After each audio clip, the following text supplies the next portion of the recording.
अस्सलाम वालेकुम, आप देख रहे हैं डॉन न्यूज़ में मेज़बान अब्दुल गफ्फार। और वर्ल्ड कप के बाद जनाब कुछ दिनों की तासील के बाद मैं हाजिर हूँ आपकी खिदमत में। और पाकिस्तान क्रिकेट में इस हफ्ते बहुत कुछ होना है, जो कि गैरी कर्स्टन, जैसन गिलिस्पी पाकिस्तान में है। पाकिस्तान का वर्ल्ड कप के बाद अब तक जो एक सर्जरी का नारा लगाया गया था, बहुत सारी बातें हुई थी, अब तक उस पर अमली अमल नहीं हुआ, लेकिन चीज़ें उसी तरफ बढ़ रही हैं। चूँकि बहुत सारे एक्स टेस्ट क्रिकेटर्स को भी जो है वो लाहौर तलब किया गया है, और लगता यही है कि रवा हफ्ते हमें बहुत सारी ब्रेकिंग न्यूज़ मिलेंगी। तो प्रोग्राम रिप्ले आपने मिस नहीं करना, चाहे आप हमें टीवी पे लाइव देख रहे हैं या फिर डिजिटल पे जब देखते हैं। इंशाल्लाह इस प्रोग्राम में आपको रोज़ पाकिस्तान स्पोर्ट्स और क्रिकेट की तमाम अपडेट्स मिलेंगी। और आज मेरे साथ शो में मौजूद होंगे सीनियर स्पोर्ट्स तज्ज़ियाकार मिर्ज़ा इकबाल बेग, और कुछ देर में हमें ज्वाइन करेंगे हमारे रिपोर्टर गुलाम मुर्तज़ा, जिनसे भी हम जानेंगे सिर्फ शुरू में कि आज लाहौर में कज़ाफ़ी स्टेडियम में क्या जो है वो एक्टिविटीज़ रहीं। और उसके बाद फिर गुलाम मुर्तज़ा के बाद जो है मिर्ज़ा इकबाल बेग साहब का तज्ज़िया भी हासिल करेंगे। लेकिन पहले आप देख लीजिए रिप्ले हेडलाइंस। तो रिप्ले हेडलाइन आपने देखी, और अब पहले हम रुख करते हैं जनाब हमारे लाहौर में स्पोर्ट्स रिपोर्टर गुलाम मुर्तज़ा की तरफ, और फिर मिर्ज़ा इकबाल बेग साहब का तज़्ज़िया भी पूरा प्रोग्राम में हासिल करेंगे। गुलाम मुर्तज़ा, बहुत शुक्रिया ज्वाइन करने के लिए। बताइएगा कि बहुत सारी बातें हो रही थी कि जैसन गिलिस्पी हैं, गैरी कर्स्टन हैं, अज़हर महमूद हैं, इनको तलब किया गया है। इसी तरह बहुत सारे फॉर्मर टेस्ट क्रिकेटर। आज अभी तक कज़ाफ़ी स्टेडियम लाहौर में, जो कि बोर्ड का हेडक्वार्टर है, क्या कुछ हुआ है, और अभी आज या कल मज़ीद क्या होना है? मीटिंग का इनेकाद किया जाना है, लेकिन अभी तक उसका इनेकाद नहीं हुआ।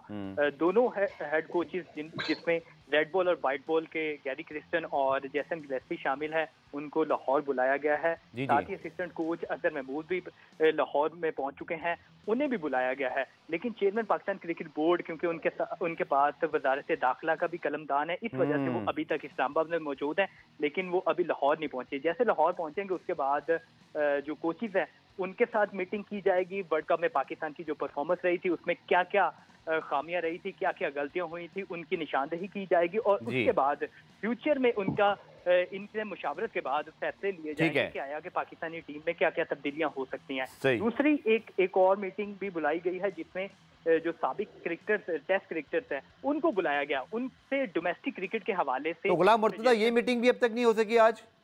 जी, अभी तक क्योंकि चेयरमैन पाकिस्तान क्रिकेट बोर्ड अभी तक लाहौर में नहीं पहुंचे, इस वजह से। चलें, मैं इंशाल्लाह जैसी मीटिंग होती है और अपडेट देंगे, मैं आपको जरूर शामिल करूंगा आज या कल जब भी मीटिंग होती है। बहुत शुक्रिया मिर्ज़ा इकबाल बेग साहब आपके ज्वाइन करने के लिए। मैंने पहले गुलाम मुर्तज़ा पूछते हैं जी, इस पर लाहौर में ताज़ा तरीन अपडेट क्या है? तो ताज़ा तरीन अपडेट तो ये है कि चेयरमैन साहब ही अभी तक लाहौर में नहीं है।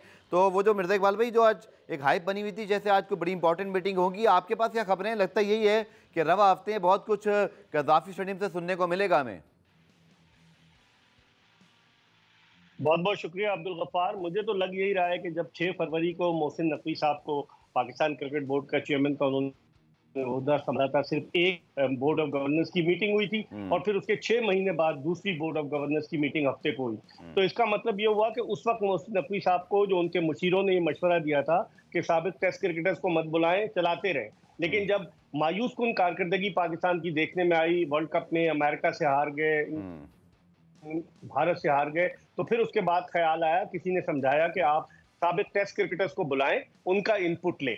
तो अब मुझे भी पता चला है, कराची से भी गए, इकबाल कासिम साहब गए हुए हैं, और भी कई साबिक टेस्ट क्रिकेटर्स आ रहे हैं, वहाँ लाहौर में मौजूद है इंजमामुल हक साहब। उसके अलावा सुना है कि मोइन खान को भी बुलाया। लेकिन अगर इन लोगों को बुलाएंगे, मोइन खान और इंजमामुल हक का तो कॉन्फ्लिक्ट ऑफ इंटरेस्ट आ जाता है ना अब्दुल।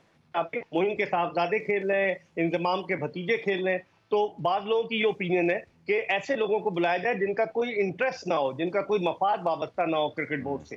तो अब इकबाल कासिम साहब गए, शोएब अख्तर साहब भी वहां से आ रहे हैं, यूनुस खान चुके इस वक्त इंग्लैंड में हैं, उनको भी मदऊ किया जाना था। तो अब देखते हैं कि क्या होता है। लेकिन बज़ाहिर आपने बिल्कुल सही कहा प्रोग्राम के एंट्रो में, बज़ाहिर यही नजर आ रहा है कि यह हफ्ता जो है काफी धुआंधार हफ्ता साबित होगा। वहाब रियाज साहब का मुस्तकबिल क्या होगा? वहाब रियाज साहब, मुझे लगता है कि वो दीवार से लग चुके हैं, वरना वो इतने इंपॉर्टेंट आदमी थे कि वो वहां से लीग छोड़ थे वो, और जब वो वापस आए अमेरिका से, कि काफी अर्सा वहां यहाँ रहे, तो लोग जिम्मेदार उसको वहाब रियाज को करार दे रहे हैं कि जो नाकामियां हैं जो मोहसिन नकवी के खाते में ली जा रही है, उसमें असल किरदार वहाब रियाज का है, जिन्हें मोहसिन नकवी साहब ने फ्री हैंड दिया हुआ था।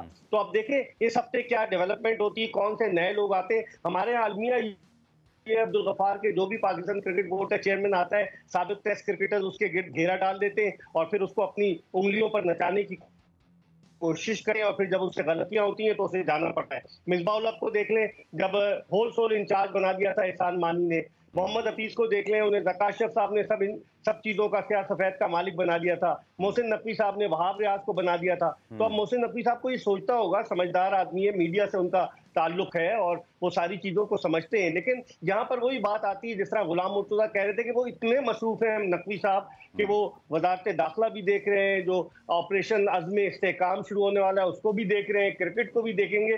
तो बड़ा मुश्किल होगा उनके लिए अपने आप को अकोमोडेट करना इस सिचुएशन में। बिल्कुल, और ख़ासतौर पर जब पूरी पाकिस्तान कौम मायूस है, उनकी नज़रें हैं कि पाकिस्तान क्रिकेट कैसे बेहतर हो, भारत वर्ल्ड चैंपियन बन गया है, उनके मुसलसल ये तीसरा फाइनल था। लेकिन इकबाल भाई, मेरा आपसे एक सवाल है, आपकी बड़ी गहरी नज़र है, बड़े तवील आपने क्रिकेट कवर की है, बड़े अरूज ज़वाल पाकिस्तान क्रिकेट के देखें, ये तो वही चीज़ें रिपीट हो रही हैं कि साबिक क्रिकेटर्स को जी बुला लें। ये सारे साबिक टेस्ट क्रिकेटर बहुत एहतराम के साथ, अगर ये सब बहुत अच्छे होते तो पाकिस्तान क्रिकेट हर दफ़ा ही बेहतर हो चुकी होती। क्या बेहतर ना होता कि सर, अगर हम जैसन गिलिस्पी और गैरी कर्स्टन, जिनको अगर हमने ढूंढ ही लिया है, दोनों की एक अच्छी खासी साख भी है, जैसन गिलिस्पी भी एक प्रोसेस से गुजर के यहाँ तक पहुँचे हैं, गैरी कर्स्टन एक बड़े माहिर कोच हैं, तो हम इन दोनों के साथ बैठते, एक कप्तान का तयन करते और फिर दोनों की बताई हुई सिम पर अमल करते। ये खिचड़ी बनाने की क्या ज़रूरत है?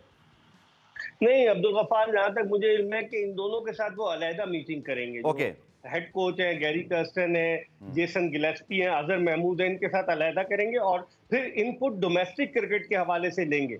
डोमेस्टिक क्रिकेट में आप देखें कितने अरबों रुपए का बजट रखा गया है, तो मामलात जो है वो इसी तरह के हैं। लेकिन मैं समझ रहा हूँ कि जो साबिक टेस्ट क्रिकेटर्स हैं क्या राय देते हैं ये भी देखना होगा। लेकिन अगर इनकी राय इतनी अहम थी तो फिर 6 फरवरी को बाद क्यों नहीं ली मोहसिन नकवी साहब ने? आप क्यों जरूरत पेश आई? तो इसका मतलब ये हुआ कि भारत के खिलाफ 120 रन का टारगेट भी नहीं अचीव कर सके, 6 रन से हार गए। तो जो जोश और जो जज्बा था वो बिल्कुल लोगों में खत्म हो गया और लोगों में जो है जिस तरह से रिसेंटमेंट लोगों ने शो किया है कि वो पाकिस्तानी टीम की कारकर्दगी से मायूस है, तो उस झाग को बिठाने के लिए कोई ना कोई इकदाम करने पड़ेंगे, वरना फिर उंगलियां जो है वो पीसीबी के चेयरमैन की तरफ उठेंगी लोगों की। ठीक है गुलाम मुर्तजा, इस वक्त आप कदाफी स्टेडियम में ही मौजूद हैं, क्या खबर है यहाँ की राहदारियों से? चूंकि बाबर आजम की कप्तानी पर बहुत सारे सवालात हो रहे हैं, मैं इकबाल साहब का भी इस पर एक्सपर्ट ओपिनियन लेता हूँ, लेकिन आप चूंकि वहाँ मौजूद हैं, इस पूरे इवेंट को आज कवर कर रहे हैं, क्या गुनसुन है, क्या होने क्या वाला है? क्या पहले से हमेशा की तरह कोई चीज़ डिसाइडेड है जिसके लिए राह हमवार की जा रही है? ये वाकई कोई अभी मीटिंग्स के अंदर डिस्कशंस होनी है? आपके पास क्या खबर है?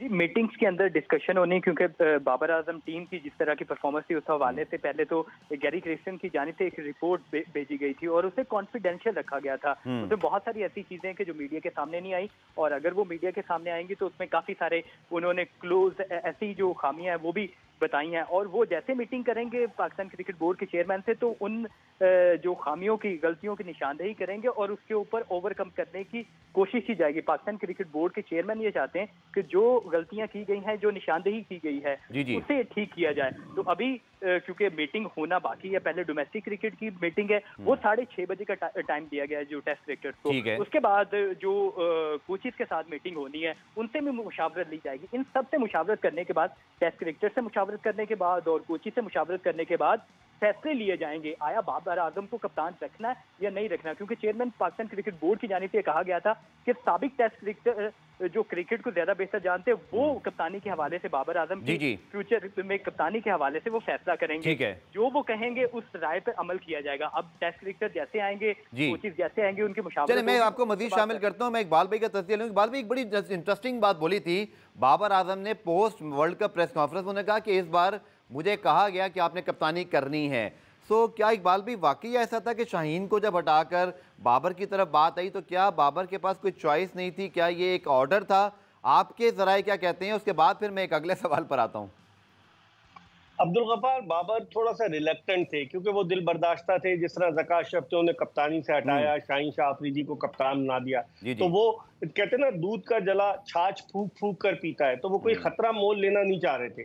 लेकिन उन्हें पीसीबी के चेयरमैन की जानिब से यकीन दहानी कराई गई थी कि आप कप्तानी लें और हम लॉन्ग टर्म बेसिस पर सोचेंगे, ये नहीं कि आपको सिर्फ वर्ल्ड कप के लिए असाइनमेंट देंगे, जिसकी वजह से उन्होंने कप्तानी ले ली। अब आप देखें ना कि वापसी के बाद बाबर आजम ने कोई बयान नहीं दिया। आप देखें न्यूजीलैंड की टीम सुपर 8 के लिए क्वालिफाई नहीं कर सकी तो केन विलियमसन ने न सिर्फ कप्तानी छोड़ी बल्कि बोर्ड से कहा मेरा सेंटर कॉन्ट्रैक्ट भी मुझे ना दें। यहाँ बाबर आजम बिल्कुल खामोश है। जब से वो आए हैं, जो उनके जानने वाले सहाफी हैं वो उनकी वीडियो डाल रहे हैं कि वो ट्रेनिंग कर रहे हैं, हार्ड ऑस्ट्रेलिया से कोच आए उनके साथ बैठे हुए, लेकिन अभी तक उन्होंने जुबान नहीं खोली। तो इसका मतलब है कि वो अभी इस इंतजार में है कि पाकिस्तान क्रिकेट बोर्ड क्या फैसला करता है। लेकिन बाबर आजम को खुद इस बात का एहसास होना चाहिए कि उनकी कप्तानी में पाकिस्तान कोई मेजर इवेंट नहीं जीता। रिकॉर्ड तो बना लिया हमने कि कामयाब तरीन कप्तान, लेकिन कोई मुझे आईसीसी के इवेंट का बता देना कि बाबर आजम की कप्तानी में जीते। और उनकी कप्तानी में फ्लॉज नजर आ रहे हैं, हम उनके दुश्मन नहीं है। एज अ क्रिकेट एनालिस्ट हम देखते हैं कि वो 2019 के बाद से तकरीबन 5 बरस उनको होने को आए, कप्तानी करते चले आ रहे हैं, सिवाय एक न्यूजीलैंड के दौरे के, तो उन्होंने कुछ इंप्रूव नहीं किया। तो ये सारी चीजें डिस्कस होंगी। मेरी 1-2 टेस्ट क्रिकेटर से मैं नाम नहीं लूंगा, मेरी बात हुई जो जा रहे हैं वहां, उन्होंने कहा कि हम चेयरमैन को यही कहेंगे कि Babar Azam as a captain अपनी अथॉरिटी मनवाने में नाकाम रहे। जिस तरह विराट कोहली ने कप्तानी छोड़कर टीम के लिए खेलते, जिस तरह से सचिन तेंदुलकर खेले, जिस तरह से ब्रायन लारा खेले, तो बाबर आजम पाकिस्तान क्रिकेट का एक एसेट है। उन्हें चाहिए कि एज अ प्लेयर खेलें, लेकिन चूंकि वो ग्रुप बंदी है, अपने पसंदीदा खिलाड़ियों को भी अकोमोडेट करना है। अगर कप्तान नहीं रहेंगे तो उनके पसंदीदा खिलाड़ी तो टीम में नहीं आएंगे। तो वो तमाम चीजों पर गौर कर रहे हैं। मुझे लग रहा है ये बड़ा मुश्किल फैसला होगा, लेकिन मोहसिन नकवी साहब इस मरतबा मुझे लग रहा है कि कड़वा घूंट पीने के लिए तैयार है, क्योंकि तनकीद बहुत हो रही है उन पर। एक तो वहाब रियाज की वजह से तनकीद हो रही है, दूसरे बाबर आजम को कप्तान बनाने की वजह से तनकीद हो रही है। तो अब देखेंगे ऊंट किस करवट बैठता है। ठीक है, पुराना एक ब्रेक शामिल करते हैं। ब्रेक से जब वापस आएंगे तो इकबाल को पूछूंगा कि इस सारे एपिसोड में पिछले 6 महीने में टीम डिवाइडेड भी नजर आई, तो अगर कोई कप्तान की तब्दीली होती है तो फिर मौजू उम्मीदवार कौन है और फिर उस हालात में क्या ये टीम जेल होकर आगे बढ़ सकेगी, डिस्कस करेंगे शॉर्ट कमर्शियल ब्रेक के बाद। तो जनाब आपने रिपोर्ट देखी इकबाल भाई, $1 मिलियन क्वेश्चन कि अगर बाबर आजम की तब्दीली का फैसला होता है तो फिर वनडे और T20 का कप्तान कौन होगा। और इसमें यह भी एक सवाल एडिशन मेरा सर कि हमने देखा कि जब शाहीन और बाबर की कप्तानियां तब्दील हुई और ये सारा कुछ हुआ तो इसमें फिर एक टीम में रिफ्ट भी नजर आया, तो इसको कैसे कंट्रोल किया जाएगा? अब्दुल गफ्फार, जो मेरे जराए बताते हैं कि एक तीसरे आदमी को लेकर आया जाएगा। ना तो शाहीन को कप्तान बनाया जाएगा, ना बाबर आजम को। रिजवान चक्कर में थे, आपने उनकी प्रेस कॉन्फ्रेंस सुनी होगी पेशावर में, किस तरीके से वो कह रहे थे कि सब कुछ इख्तियार चेयरमैन को है। इसका मतलब है कि मौहूम सी ख्वाहिश उनके दिल में है कि उन्हें कप्तान बनाया जाए। लेकिन लग यही रहा है कि इन तीनों में से किसी को नहीं बनाया जाएगा इस वक्त। और जो चूंकि चैंपियंस ट्रॉफी से पहले आपके पास सिर्फ 9 वनडे इंटरनेशनल मैचेस हैं। 3 आपके जो वनडे इंटरनेशनल मैचेस जो है वो ऑस्ट्रेलिया में है, 3 जिम्बाब्वे में और 3 साउथ अफ्रीका में। और उससे पहले आपके 5 टेस्ट मैचेस हैं, 2 बांग्लादेश के खिलाफ और 3 जो है आपके इंग्लैंड के खिलाफ। तो लग यही रहा है, जिस तरह से खबरें आई हैं कि चेयरमैन की गुफ्तगू हुई है शान मसूद से जो इंग्लैंड में है, तो मुझे तो यही लग रहा है कि शान मसूद को पहले ये रेड बॉल क्रिकेट का कप्तान बनाएंगे। और चूंकि शान मसूद की परफॉर्मेंस T20 में इतनी अच्छी नहीं रही थी, हालांकि आपको याद होगा नवंबर 2022 में जब उन्होंने फाइनल खेला था वर्ल्ड कप का, तो उसमें वो टॉप स्कोरर थे पाकिस्तान की इनिंग्स के। तो उनको चूंकि रोलिंग स्टोन बनाया हुआ था, कभी इधर कभी उधर, तो हो सकता है कि शान मसूद भी T20 टीम में आ जाए। वरना ये एक नए आदमी के लिए जाएंगे, बजाय इसके ना बाबर, ना शाहीन और ना रिजवान। शान मसूद का तो ये डिसाइड कर चुके हैं, जो मेरे जराए बता रहे हैं कि Shan Masood will be leading Pakistan team in the test series against Bangladesh and England. अब रह गया व्हाइट बॉल क्रिकेट का, तो ये व्हाइट बॉल क्रिकेट को असिस्ट करेंगे कि किसी ऐसे आदमी को व्हाइट बॉल क्रिकेट का कप्तान बना दिया जाए कि जो सबको साथ लेकर चल सके। अब ऐसा कौन है, क्योंकि टीम में ग्रुप बंदी हो चुकी है, आपकी बात बिल्कुल सही है, तो ऐसा कौन है ये भी सोचना पड़ेगा। लेकिन मेरे ख्याल में कोई थर्ड पार्टी जो है वो आएगी मैदान में। ठीक है सर, इसके साथ साथ हमने देखा कि गैरी कर्स्टन की जो रिपोर्ट है, जिसके कुछ हिस्सा जो है वो मीडिया में रिपोर्ट हुआ है, वहाब रियाज की रिपोर्ट का हिस्सा कुछ मीडिया में रिपोर्ट हुआ है, ये रिपोर्ट्स आपके ख्याल में क्या कहती हैं? और फिर गैरी कर्स्टन चूँकि एक बड़े मंझे हुए जो है वो साबिक कोच हैं, इससे पहले इंडिया को कोच कर चुके हैं, बहुत अच्छे खिलाड़ी रहे हैं, आपको क्या लगता है कि क्या वो ले जा सकते हैं पाकिस्तान को टीम को टेक फॉरवर्ड? चूँकि जो ये सारी हम बातें कर रहे हैं ये एक तरफ हैं, दूसरी क्रिकेट बहुत आगे चली गई है सर, और हम बहुत पीछे रह गए हैं। सिर्फ रिपोर्ट्स देने से, मीटिंग करने से तो शायद कुछ नहीं होने वाला। मुझे जो पता चला है अब्दुल गफ्फार, वो ये है कि गैरी कर्स्टन फ्री हैंड चाहते हैं। वो अभी चेयरमैन से जब मुलाकात करेंगे, क्योंकि उनकी रेपुटेशन भी स्टेक पर है। जिस तरह पाकिस्तानी टीम की परफॉर्मेंस रही एक ऐसा कोच जिसकी कोचिंग में भारत 2011 का वर्ल्ड कप जीता 50 ओवर्स का, तो उनकी खुद अपनी भी स्टेक पर है पोजीशन, क्योंकि अगर वो पाकिस्तान से हटते हैं तो लोग ये कहेंगे कि इन्होंने पाकिस्तानी टीम के साथ कोई बड़ी अच्छा काम नहीं किया, कोई अच्छा कारनामा सर अंजाम नहीं दिया। तो वो चाहते हैं कि चैंपियंस ट्रॉफी में टीम अच्छा परफॉर्म करे, उसके लिए यकीनन वो सजेशन देंगे। एक तो फिटनेस का इशू था जो सबके सामने आ गया है, चेयरमैन साहब ने भी लाहौर में साथियों से गुफ्तगू में कहा, फिर कल जेसन गिलेस्पी ने जो प्रेस कॉन्फ्रेंस की उसमें भी उन्होंने फिटनेस का जिक्र किया। जो टेस्ट वगैरह बंद हो गए थे खिलाड़ियों के, जिसका मोहम्मद हफीज भी जिक्र कर रहे हैं, लेकिन जब वो हेल्प ऑफ अफेयर्स पर थे उस वक्त वो कुछ नहीं बोले। बाद में वो बोलना शुरू हो गए कि तीन खिलाड़ी सो रहे थे, उस वक्त उन्होंने आकर रिपोर्ट दी, कुछ नहीं मीडिया से बात की। तो मुझे लग रहा है कि एक तो फिटनेस पे ज्यादा इंपॉर्टेंस दी जाएगी, दूसरे ग्रुप बंदी खत्म करने के लिए किसी न्यूट्रल आदमी को लाया जाएगा एज अ कैप्टन, जो टीम को जेल कर सके। और मुझे ये भी लग रहा है कि चूंकि मोहसिन नकवी साहब लेकर आए हैं गैरी कर्स्टन को, तो उनको फ्री हैंड दिया जाएगा, जेसन गिलेस्पी को भी और गैरी कर्स्टन को भी। और जेसन गिलेस्पी जो है वो शान मसूद के साथ काम करने में काफी कंफर्टेबल होंगे, क्योंकि शान मसूद यॉर्कशायर की भी कप्तानी कर रहे हैं, बड़े सुलझे हुए क्रिकेटर हैं, उनका इंटरैक्शन भी है, चेयरमैन के साथ भी उनकी बात हुई है। तो मुझे तो यही लग रहा है कि आप देखें क्या होता है। लेकिन गैरी कर्स्टन को जब तक ये फ्री हैंड नहीं देंगे और टीम के सिलेक्शन में, फिर सिलेक्शन कमेटी को भी चेंज करने की बातें हो रही हैं और यकीनन ये होगी चेंज, क्योंकि ये 7 रुकनी सिलेक्शन कमेटी, ये किसने मशवरा दिया था मोहसिन नकवी साहब को बिला वजह की। और मुझे तो ये पता चला है कि अब वहाब रियाज तो दूर हो गए, लेकिन बिलाल अफजल साहब जो है, जो सिलेक्टर है, जो डाटा एनालिस्ट है,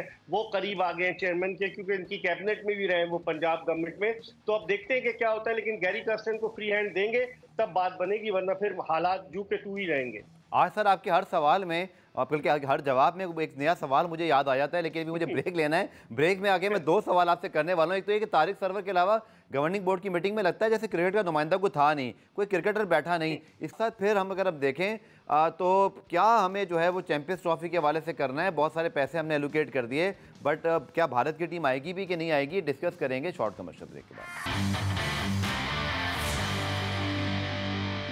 तो पाकिस्तान टेस्ट टीम के हेड कोच जेसन गिलेस्पी भी इस वक्त कराची में मौजूद हैं, पाकिस्तान शाहीन्स के साथ भी काम कर रहे हैं, लेकिन आज उनको मीटिंग के लिए भी लाहौर तलब किया गया। इकबाल भी चैंपियंस ट्रॉफी के हवाले से आखिर में आपसे मैं ज़रूर बात करना चाहूँगा। बहुत ज़्यादा इस पर क्यूरोसिटी है, बहुत ज़्यादा इस पर रिपोर्टिंग्स हो रही हैं। पहले कहा गया जी कि शेड्यूल भिजवा दिया गया है, फिर भारतीय मीडिया की जानिब से एक मरतबा फिर इस दावे की नफ़ी की गई।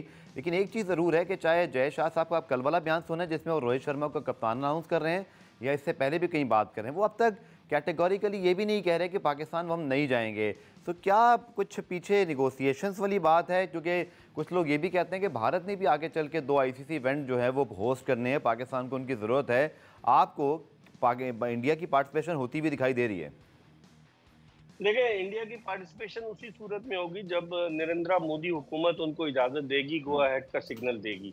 इससे पहले आप देखें 2014 से नरेंद्र मोदी की हुकूमत है, 10 साल हो गए, लेकिन जो बायलैटरल टूर्नामेंट्स होते हैं उनमें तो पाकिस्तान और भारत सामने आ जाते हैं। लेकिन पाकिस्तानी क्रिकेट टीम भारत में वर्ल्ड कप भी खेल कर आई गुज़िश्ता बरस, और लेकिन भारतीय टीम पाकिस्तान नहीं आई है। तो अब देखें इस पर, वो जिस तरह की अब उनकी हुकूमत इतनी पावरफुल हुकूमत नहीं आई है कि मेजॉरिटी के साथ वो आए, और अपोजिशन राहुल गांधी की जानिब से काफी अपोजिशन भी है। तो इस सूरत हाल में जय शाह भी अभी खामोश हैं, वो इंतजार कर रहे हैं। फरवरी में चैंपियंस ट्रॉफी है, शायद एक आध महीना वो दबाव डालने की कोशिश करें, क्योंकि आपको पता है ग्रेगरी बार्कले जो ICC के चेयरमैन है, वो जय शाह के बड़ा दायां बाजू बने हुए, क्योंकि उनको चेयरमैन बनाने में शशांक मनोहर की जगह भारत ने बड़ा वाइटल रोल प्ले किया है। और आपने देखा होगा जो T20 वर्ल्ड कप के फाइनल में भी प्राइज डिस्ट्रीब्यूशन सेरेमनी में आपको ग्रेगरी बार्कले जो है वो जय शाह के साथ नजर आए थे। तो इसका मतलब ये हुआ कि जय शाह की उनसे डेफिनेटली बातचीत हो रही होगी।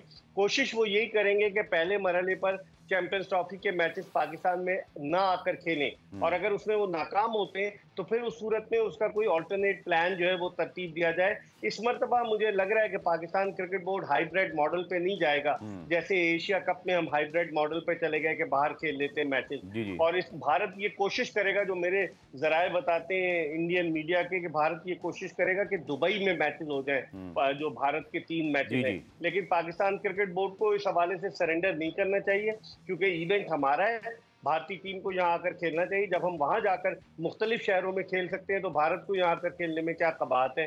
तो बज़ाहिर अभी खामोशी है। खामोशी के बाद अब आप देखें आइंदा एक आध माह में क्या स्ट्रेटजी इंडिया प्लान करता है वो देखना पड़ेगी। ठीक है, आखिर में सर बात करते हैं, अर्शद नदीम हमारी बहुत बड़ी मेडल होप हैं फॉर द पेरिस ओलंपिक्स, लेकिन अनफॉर्चुनेटली डायमंड लीग के जो मुकाबले हुए जेवलिन थ्रो के, उसके अंदर वो चौथी पोजीशन हासिल कर सके। लेकिन ये ज़रूर है कि उनके ऊपर इंजरी का क्लाउड था कि क्या वो फिट हैं नहीं हैं, लेकिन एटलीस्ट वो अपनी प्रैक्टिस करने में कामयाब रहे। बहुत बड़ी होप है सर वो हमारे इस वक्त पेरिस ओलंपिक्स में, जो कि हमने तवील अरसे शायद 30 साल हो गए ओलंपिक में मेडल जीते हुए। आपने कल जो परफॉर्मेंस देखी, आई थिंक लोग मेडल की ज़रा ज़्यादा उम्मीद रखते हैं उनसे, क्योंकि उन्होंने अपने लिए भी बड़ा हाई बेंचमार्क सेट किया है। एक अच्छी प्रैक्टिस भी होगी उनके लिए। बिल्कुल, नीरज चोपड़ा भी नहीं थे और फिर 84 पॉइंट समथिंग का उन्होंने फेंका है जेवलिन। तो अरशद नदीम को फैसिलिटीज प्रोवाइड करनी चाहिए थी पाकिस्तान स्पोर्ट्स बोर्ड की जानिब से। अब आप देखें कि अताउल्लाह कासमी साहब के साहबजादे यासिर पीरजादा को पीएसबी का डायरेक्टर जनरल बना दिया गया पाकिस्तान स्पोर्ट्स बोर्ड का। शोएब खोसा साहब चले गए। तो जब सियासी बुनियादों पर तकर्रुर होगा पाकिस्तान स्पोर्ट्स बोर्ड में, और अब सुनने में ये भी आ रहा है कि स्पोर्ट्स बोर्ड के जो सरबराह हैं, DG director general sports board और बैनुल सूबाई राब्ते के वफाकी वजीर, वो पेरिस ओलंपिक्स भी जाएंगे देखने के लिए। आपको याद होगा पिछली दफा जब ओलंपिक्स हुए थे, टोक्यो ओलंपिक्स, तो उसमें उस वक्त की वफाकी वजीर फहमीदा मिर्जा साहब के शौहर का नाम भी, साहिबा के शौहर का नाम भी आया था, जुल्फिकार मिर्जा साहब का, कि उनका नाम भी उस फहरिस्त में था, अगरचे वो गए नहीं थे। तो एक तो पाकिस्तान स्पोर्ट्स बोर्ड को स्ट्रीमलाइन करना पड़ेगा, और स्पोर्ट्स बोर्ड सफेद हाथी है, इसको चाहिए कि अरशद नदीम जैसे लोगों को सपोर्ट करे। इतना फंड आता है, इतना बड़ा स्टाफ है पाकिस्तान स्पोर्ट्स बोर्ड का, वो क्या कर रहे हैं? अरशद नदीम हमारी पाकिस्तान का प्राइड है, हमारी उम्मीदें हैं वो अपने तौर पे जो कुछ भी करके यहाँ तक पहुंचे। और उनकी ट्रेनिंग किसने स्पॉन्सर की ये भी देखना होगा। जिस तरह नीरज चोपड़ा को तो बाहर ट्रेनिंग कर रहा था भारत का, हम लोगों ने क्या किया है, तो ये देखना होगा। सियासत बहुत है अब्दुल गफ्फार खेलों में। अब अगर जनरल आरिफ हसन चले गए हैं तो अब खालिद महमूद साहब जो है वो करता धरता है पाकिस्तान ओलंपिक एसोसिएशन के, वो इतने बड़े ब्यूरोक्रेट है कि लोगों के फोन ही नहीं उठाते। और सुनने में आया कि राना सनाउल्लाह साहब और यासिर पीरजादा साहब मिलकर उनकी छुट्टी कराने के चक्कर में, देखें क्या होता है। सियासत बहुत ज्यादा है पाकिस्तान स्पोर्ट्स में। चलिए, बहुत शुक्रिया। लेकिन साथ साथ जैसे इकबाल भाई ने कहा कि अरशद नदीम हमारी बहुत बड़ी मेडल होप हैं, तो हम भी इनको सपोर्ट करते रहें। या कभी ये काम है कि इनके तमाम परफॉर्मेंसेस को हाईलाइट करें। और once in a generation sort of जो है ना, ये एक एथलीट होता है जो किसी मुल्क में आता है, और हमें उनसे अच्छी उम्मीदें हैं। लोगों को आई थिंक मायूस होने की ज़रूरत नहीं है, जो कि ये एक ऐसा इवेंट था जिसमें ख़ास तौर पर अरशद नदीम को अपनी जो फिटनेस है उसके ऊपर भी बहुत ज़्यादा तवज्जो देनी थी। और अच्छी बात यह है कि वो फिट रहे, इंजरी कोई नहीं है, ये बहुत अच्छी बात है। और खुदा करे कि वो बिल्कुल जो पेरिस ओलंपिक्स हैं तब तक फिट रहें। तो इंशाल्लाह हमें पूरी उम्मीद है कि अरशद नदीम एक बार फिर पाकिस्तान का नाम रोशन करेंगे। प्रोग्राम में ब्रेक शामिल करते हैं, और इकबाल साहब का शुक्रिया भी। और इसके साथ साथ जनाब यूरो कप और फुटबॉल, आजकल कोपा अमेरिका भी चल रहा है, आज यूरो के सेमीफाइनल्स हैं, इसके ऊपर तफसीली हम थोड़ा सा एनालिसिस करेंगे शॉर्ट कमर्शियल ब्रेक के बाद।